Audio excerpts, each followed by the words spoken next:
Hi, it's time for us to shift gears again. We're going to turn away from virtue epistemology this week, and we're going to look back at some more issues in social epistemology. So social epistemology, as we've discussed, is broadly interested in the characteristics of effective and dysfunctional knowledge communities. So what does a knowledge community look like when it works well, and what does it look like when it's dysfunctional or it's not working well? Social epistemology emerged from what is now called science studies.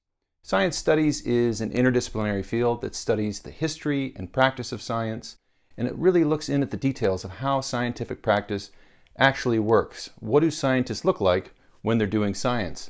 So these are people who looked at the philosophy of science or at the study of science in general, and they said, hey, you know, there's a lot of abstract theory out there about the nature and method of science, but how does science actually work in practice?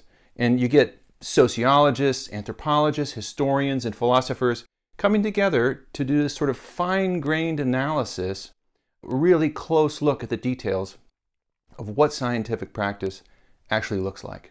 So science studies also gave rise to a new philosophy of science, and we're going to talk about both and kind of the back and forth relationship between the two of them. For a long period, the philosophy of science typically involved the abstract analysis of scientific reasoning and the scientific method and the nature of scientific evidence. But out of science studies, a new philosophy of science emerged, one that attempts to place these philosophical concerns in conversation with knowledge about the way science works in practice.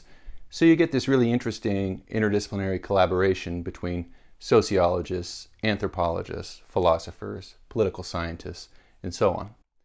And that's what we're going to be talking about for the next few weeks. And as we turn to the philosophy of science, we're going to be focusing on something that's been a really important theme throughout our conversations, namely trust.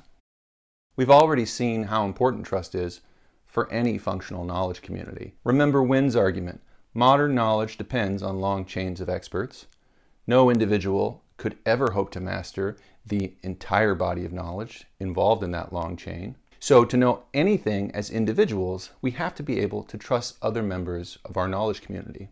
So there are no excellent knowers outside excellent knowledge communities. So you could master all of the intellectual virtues, but if you're in a scenario where the entire community lacks genuine knowledge, then having the epistemic virtues won't help you. If you're in a bad epistemic community, it doesn't matter how epistemically virtuous you are. Garbage in, garbage out. Now we're turning our attention to the importance of trust when it comes to science. Why Trust Science? That's the book we're looking at by Naomi Oreskes. So this is a book that grew out of her Princeton University Tanner lectures that she gave in 2016. And she's taking a really close look at this question. What makes scientific knowledge worthy of our trust? And here's how she frames the problem. Many people, she says, are confused about the risks involved in vaccination, the causes of climate change, what to do to stay healthy. And then there are scientists, immunologists. They say, hey, vaccines are safe for most people. They protect us from deadly, disfiguring diseases, and they don't cause autism. Atmospheric physicists tell us the buildup of greenhouse gases in the atmosphere warms the planet, driving sea level rise and extreme weather events. And dentists tell us, for example, it's good to floss your teeth, keeps your gums healthy. But how do they know these things? And moreover, how do we know that they're not wrong? We know these things are contested in the media and on the internet. We know scientists sometimes make mistakes. We know experts often disagree. And we know that scientific truth is historically unstable.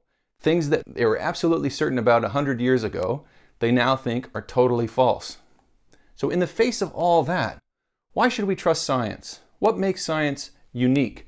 What makes science particularly worthy of our trust? This is a very timely issue. Science is currently confronting a major crisis of public trust. Corporations and other entities with financial or ideological interests manufacture doubt to derail science-driven politics.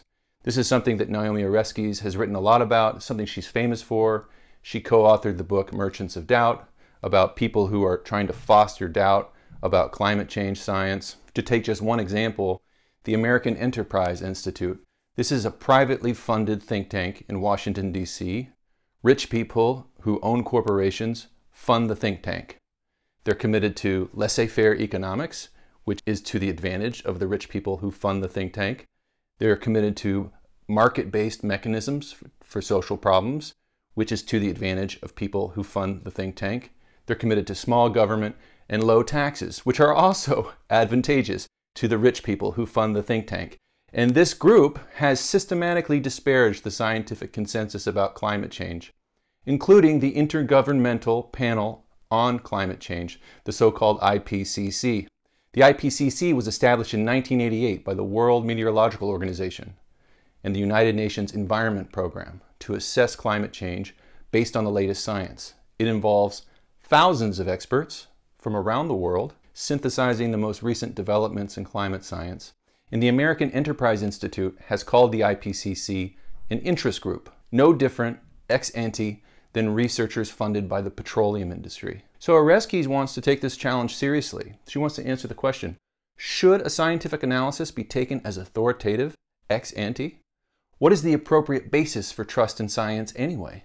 If we cannot answer the question of why we should trust science, and this is a quote from Oreskes, or even if we should trust it at all, then we stand little chance of convincing our fellow citizens, much less our political leaders, that they should get their children vaccinated, floss their teeth, and act to prevent climate change.